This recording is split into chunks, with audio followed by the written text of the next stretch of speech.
दुनिया के हर कोने में तरक्की हो रही है, मगर एक मुल्क ऐसा है जहां मुस्तकबिल पहले ही आ चुका है।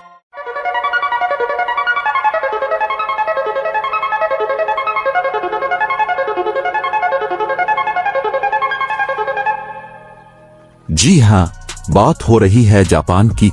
वो मुल्क जहां इंसान नहीं, मशीनें काम करती हैं, जहां रोबोट चाय बनाते हैं और गाड़ियां खुद ब खुद चलती हैं। अगर आप साइंसी दुनिया के राज जानना चाहते हैं और नई टेक्नोलॉजीज के बारे में दिलचस्प वीडियोस देखना चाहते हैं, तो आप बिल्कुल सही जगह पर हैं। उस वक्त आप देख रहे हैं साइंस रिसर्च। चैनल को अभी सब्सक्राइब करें ताकि आपको हर नई साइंसी वीडियो सबसे पहले मिले।